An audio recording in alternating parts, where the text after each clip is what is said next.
Hello Internet, and welcome to another episode of Experimental Cataclysm, the show where we talk about recent changes to the experimental version of Cataclysm Dark Days Ahead. I've got a decent list of things to talk about this week, but they are mostly small tweaks, so I'll try to be a little bit briefer than I usually am, try not to ramble too much, etc. So first up today, we've got a reduction in guilt message spam from zombie children. This is from Night, and it simply makes it so that when an NPC obliterates a zombie child, you will not receive a message about feeling guilty. This was obviously a bug, and I'm not sure if it also triggered a morale penalty or not, but I do know that it would print this message even when you had the psychopath trait. Normally this trait made it so that you would not feel remorse when a zombie child would die. So yeah, this was very simple, it's very straightforward, so we're just going to move along now. Next up, we've got some angry cows from Marygen. This makes it so that instead of fleeing when they are attacked, cows will now defend themselves provided that their HP gets low enough. This is good in the sense that they may kill some zombies for you and hopefully reduce the number of zombie cows that you come across, stuff like that. This PR also added a trigger so that if the player gets near calves, the cows will actually become angry because, they want to protect their children. Now, even though I do think that there's some benefit to this, I also do have some concerns here. So enemies in this game, once they are hostile, they remain hostile forever. This means that any cow that gets aggroed by some zombies or mutant animals or whatever, they're going to remain hostile. And this means that they would attack the player even if you were not the thing that initially attacked them and provoked them. This is a flaw with the game that should probably be addressed at some point. I've seen a lot of people complain about Exodii quadrupeds being hostile to them despite like they've done nothing wrong, they just get aggroed by something else. And this is a problem that's been in the game for a long time. You see this with dogs as well. A zombie will attack a dog and suddenly the dogs are hostile to the player. I have no idea how you would fix this. It seems like it would probably be a lot of work, but I also really don't know. And then the other major problem here is that we cannot tame animals if they are hostile. So if the cows are all mad at you, well, then you can't tame any of them. And this does make some sense. A creature that's been attacked or whatever would probably be too spooked to allow you to calm them down and feed them. However, as I pointed out, as far as I'm aware, this is a permanent thing. So those cows will never calm down and you will never be able to tame them. I am hoping that something has already changed here and I'm just not aware of it. Maybe they do calm down over time, but I don't think that they do. So there is good and bad in this PR. I know a lot of people right now are on the dairy cow meta. This is definitely going to have an impact on you.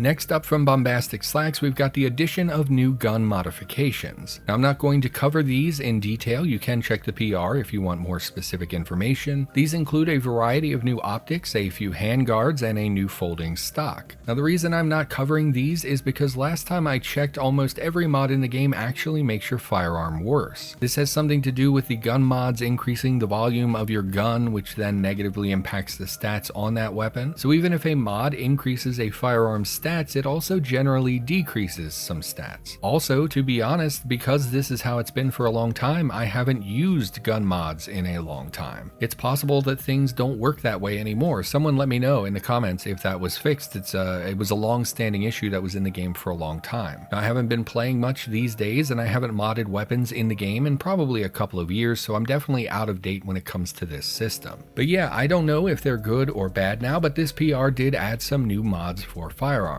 They were also added to appropriate item groups, so they should start showing up in places that you would normally find similar gun modifications. Next up from PJF, we've got a change to the price of filthy clothing and armor. I've never really tried selling filthy clothing because mostly I don't bother keeping clothing and whatnot unless it's clean, but to my understanding, a filthy piece of gear had its price reduced by 50%. Now, the argument in the PR is that armor and whatnot is still valuable despite being filthy and that this is too much of a reduction. Now, my knee-jerk initially was to say no, why would someone buy filthy gear? But frankly, that's not a great opinion to have. Cleaning filthy clothing is trivial for the player, and as such, it would be trivial for most NPCs. In fact, many of the factions that you would be trading with are often better equipped to do something so simple than even the player is. So now, based on what was said in this PR, filthy gear now has its price reduced by $1. This means that filthy clothing will be mostly worthless. No one wants to buy that filthy t-shirt. However, filthy armor items will still be worth about as much as their clean counterparts. The PR made this price reduction a flat $1, but remember that trading is not so exact. So in my screenshots here, for example, my prices are reduced by a little over $1, and this is due to my lack of social skill or whatever it is that factors into prices. But yeah, again, this is a simple and straightforward change, and it does make sense, so I think this is a perfectly fine addition. Next up from Bombastic Slacks, we've got the ability to change your tile set at different zoom levels. So basically, you can set one tile set, then set a zoom level, and then select a second tile set. When you move beyond the zoom level that you have chosen, the second tile set will then be used. I didn't really see a point to this initially, but Slacks mentioned some vision problems, and I'm generally pro any form of accessibility feature, so although this is not really for me, I don't really have any complaints here. To use this, you'll open your options menu, you'll head over to graphics, and you'll be looking for lines 32 through 34. You will toggle the option on, you will set the zoom level where you want it to activate, and then you will select your zoomed out tile set preference. Again, this is simple and straightforward. Play around with it,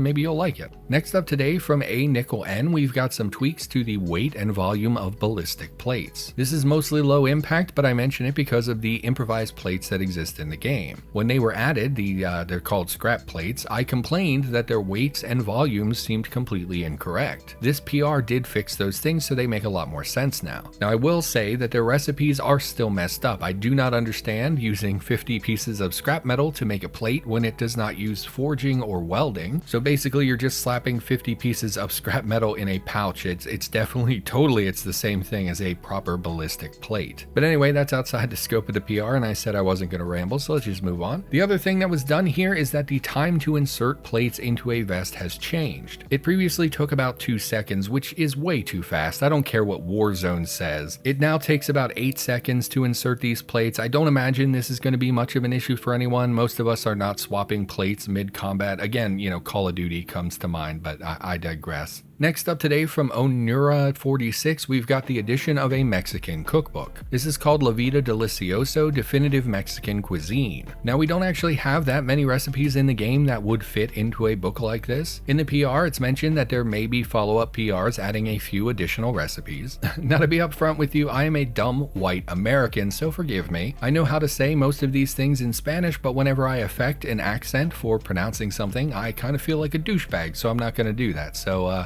yeah. Anyway, some of these suggested future recipes were things like horchata, salsa, churros, things like that. For now, the recipes that we do have in the book are things like chili powder, tortillas, burritos, basic things like that. And I just wanted to mention it because I like the idea of additional recipes being added to the game, and we haven't seen a new cookbook in quite a long time, at least not that I'm aware of, so not much to say about this. Next up today from Bombastic Slacks, we've got a change to how armor values get reduced as the overall item is damaged. Apparently, the system used to simply subtract the damage value from the armor's thickness. If I'm understanding it right, that means that 1 tick of damage equaled a reduction of 1 from the thickness. In other words, something like a simple piece of clothing that had a 1mm thickness would have its protection values reduced to 0 after only 1 tick of damage. I don't know if I'm reading that wrong. If that's truly the case, then this is incredibly punishing. And since we've had many armors get their materials and thicknesses reassessed and changed in recent months, this was apparently too punishing. This rendered thin items with low protection values basically pointless, but thicker items were barely being affected at all. Anyway, regardless of how it used to work, the overall protection values of an item will now scale down 12.5% per tick of damage. This applies to the overall protection values. The thickness does not play a role in this calculation. At 4 ticks of damage, which is the lowest an item can be at all before it potentially gets completely destroyed, the total reduction would be 50% protection. So in the worst case scenario, a garment will always be at least half as good as it was when it was fully repaired. Moving along, next up today from A Nickel N, we've got a rebalance to the 2-hit values of many blunt weapons in the game. I only mention this in passing. We're not going to cover all of the minor things that were done here. Basically, they went through and looked at a bunch of the 2-hit values for many blunt weapons and they adjusted them. There is a system laid out that is used to determine these values, and I guess that some weapons were not being accurately assigned properly proper scores. All told, this changed 15 or 20 blunt weapons, something like that, so I just wanted to mention it. Things like this happen pretty frequently. There's always some form of weapon audit, and I usually call them out just so that you would understand why your favorite weapon suddenly had its to-hit value changed. As I said, there is a system for determining this, but that doesn't mean that every weapon has always been properly calculated, so that's really all I have to say about that. Next up today from ERC, we've got the addition of a few new, let's call them primitive constructions that provide the lifting quality. Lifting, I'm sure most of you are familiar, it's the tool quality that we use for lifting heavy things. It is not the same as the jacking quality, which is specifically for raising a vehicle to change the tires. Lifting is used most frequently in the removal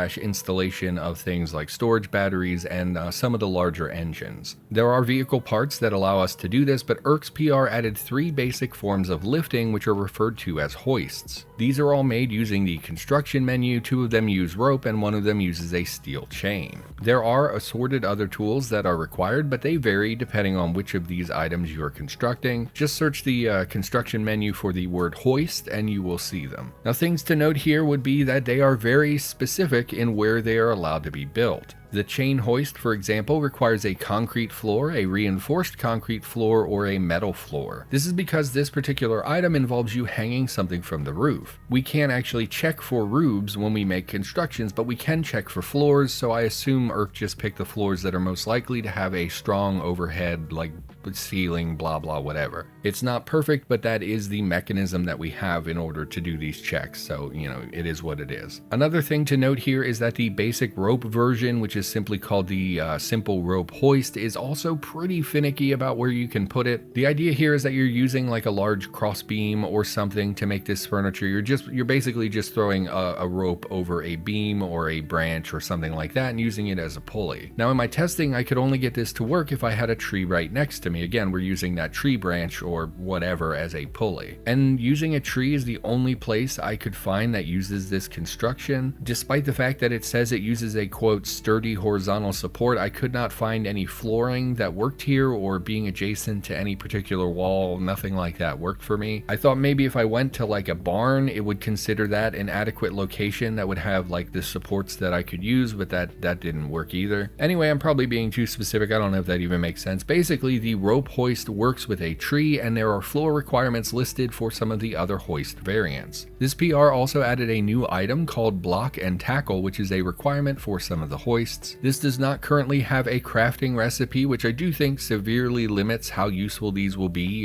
just for the average player. I would like to see a recipe for this at some point, since it's really just a couple pulleys with a metal housing on it, which would be a bit complex, but it's still definitely within the scope of something that a player could make. Anyway, when these things were first added, the vehicle system did not recognize them as valid lifting tools, so this really limited how useful these things were. However, this was later fixed by MQ RALs, so they should now work for lifting engines and things like that. Remember though that lifting generally does require line of sight, and the tool providing the quality needs to be pretty close to whatever you're lifting, so depending on where you build this, you may still have a lot of difficulty getting it where you need it in relation to your vehicle. But hey, it's an option, and they are easier to make than to make something on a cart. You would have to find a book, set up a cart, and then build something like a telescopic cantilever or whatever the meta item is these days. So these are pretty simple to make by comparison. Moving along now though, and then finally today from Mail Clips, we've got the addition of a few multi-unit houses. Now, if you've played Cataclysm, you've probably noticed that, 99% of our houses are single family homes. In other words, it's a house where literally only one family lives. Now, we do have apartment buildings and we do also have a duplex, but most of our homes are just straight up houses designed for one family. And in the real world, at least where I live, multi-unit homes are pretty common. I grew up in places like that. Mostly you walk in and there's an entryway with a door for an apartment, and then there's a stairway leading upstairs. You go up and there's another door for another apartment and more stairs leading upstairs. And it goes on like that for however many floors the building has. Mail Clips added a couple locations that fit this description. There is a 2-unit variant and there's a 3-unit variant, 1 apartment per floor. There's also a communal basement area with some washing machines, things like that. That's pretty standard as well. Now, I like seeing this because in my experience, this is what most houses in like larger towns and small-ish cities kind of look like on the inside. I will say though that in my testing, these units all looked very identical. Now, normally I wouldn't care or even really notice this, but when I was testing, I noticed that all 3 units had a pool table in them. And honestly, that gave me a bit of a laugh. I hardly know anyone that actually has a pool table in their house, let alone 3 separate tenants in the same building. And if we're talking about a pre-furnished apartment, I'm going to guess that most places don't provide you with a pool table in each apartment. Now, I am happy to see more stuff like this though. Many of our houses are still only a single floor as well. We don't have very much verticality in the game. So it's really nice to see something that does have multiple floors and multiple units, but also is smaller than the enormous apartment buildings. I like the apartment buildings. They're one of my favorite locations in the game, but we